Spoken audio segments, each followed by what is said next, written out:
Бүгінгі тақырыбымыз сабынның шығу тарихы және сабынның пайдасы. Сабын тілімізде араптың сабун деген сөзінен енген кірме сөз. Сілтінің, сақардың және майдың қосындысынан жасалған, суда еритін кір жууға арналған кесек немесе қоймалжың сұйық зат. Бүгінде сабынның сан түрлі атаулары бар. Сабын өндірісі бұдан 6000 жыл бұрын жүзеге асқанын ғалымдар дәлелдеп отыр. Сабынды көп мөлшерде өндіру 19 ғасырда сода алу әдісі ашылған соң өркендей бастады. Сабын кристалды қатты зат. 220-270 температурада балқиды. Ыстық суда органикалық еріткіштерде жақсы ериді.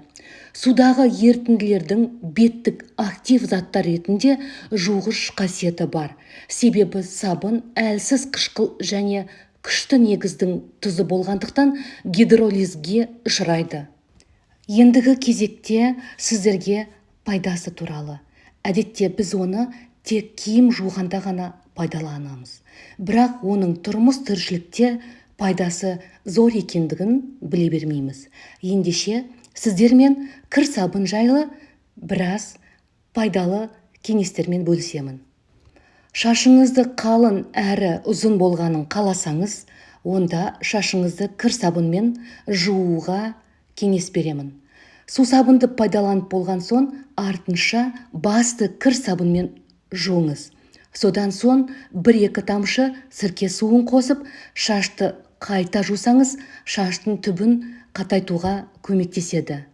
Аптасына 2 рет бетті кір сабынмен жуу керек. Ол беттің тері қабатына терең сіңіп, бетті майланудан сақтайды. Кір сабынмен жуғаннан кейін артынан балаларға арналған крем жағуды ұмытпаңыз. Көгерген, жарақаттанған жеріңізді кір сабынмен жусаңыз, жараны асқынуынан және микроб түсуінен қорғайды. Жараның бетін күніне 2-3 рет жусаңыз жеткілікті. Сулы беторамалды кір сабынға үйкеп, ащы иісін 5-10 минуттан күніне 3 рет иіскеп тұрған адам тұмауынан тез айығады. Ал адамның қолына тікен немесе ағаштың жаңқасы кіріп кеткен жағдайда оны инемен тескілеп жанымызды ауыртамыз. Осындайда кір сабынды жылы суға езіп, дәкеге қалыңдау етіп, жағып, тікен кірген жерге таңып қойсаңыз, 1 сағаттың ішінде тікен өзінен өзі сыртқа шығады. Сіздерге кір сабынның пайдасы туралы ақпаратым осы. Ұнап жатса лайк басып, комментарий жазуды ұмытпаңыздар.